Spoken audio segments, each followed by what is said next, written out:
ધંધુકા નગરપાલિકામાં ફરી ભગવો લહેરાયો। 28માંથી 20 બેઠકમાં ભાજપ, 7માં કોંગ્રેસ અને 1 બેઠક પર અપક્ષની જીત। ભાજપ કોંગ્રેસ બંનેએ શહેરના રાજમાર્ગો પર વિજય સરઘસ કાઢી વિજયોત્સવ મનાવ્યો। 2 વર્ષથી ચાલતા વહીવટદાર શાસનનો અંત આવ્યો। અમદાવાદ જિલ્લાની ધંધુકા નગરપાલિકાના 7 વોર્ડની 28 બેઠકની ગત તા દશાંશ 1/6ના રોજ ચૂંટણી યોજાઈ હતી, જેમાં ભાજપ અને કોંગ્રેસ તથા ભાજપના બળવાખોર ઉમેદવારોની અપક્ષ ઉમેદવારી સહિત 60 ઉમેદવારોએ ચૂંટણી જંગમાં ઝંપલાવ્યું હતું। આ ચૂંટણીમાં ધંધુકા નગરપાલિકાનું સરેરાશ 57.13% મતદાન નોંધાયું હતું।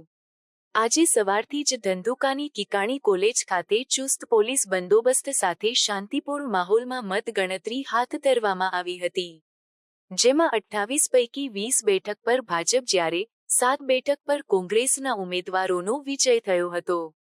જ્યારે વોર્ડ નં. 1 બેઠક ઉપર નગરપાલિકાના પૂર્વ કારોબારી ચેરમેન અને હાલ ભાજપ સામે બળવો કરી અપક્ષ ઉમેદવારી નોંધાવનાર ઉમેદવાર બળભદ્ર અગ્રાવત, વધુ મહારાજનો વિજય થયો છે, જ્યારે ભાજપ સામે બળવો કરનાર ભાજપના પૂર્વ પ્રમુખ હર્ષદ ચાવડાના પત્ની મધુબેનનો પરાજય થયો હતો।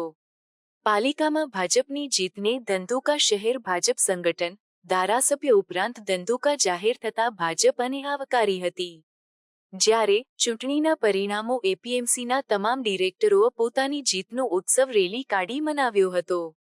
શહેરના રાજમાર્ગો પર નીકળેલી બંને પક્ષની વિજય રેલીમાં વિશાળ સંખ્યામાં બંને પક્ષના આગેવાનો અને કાર્યકરો જોડાયા હતા, જ્યારે આજે શાંતિપૂર્ણ રીતે ધંધુકા નગરપાલિકાના ચૂંટણી પૂર્ણ થતા અધિકારી અને ધંધુકા પ્રાંત અધિકારી તથા મદદનીશ કલેક્ટર, પોલીસ તંત્ર સહિતનાએ રાહતનો દમ લીધો હતો।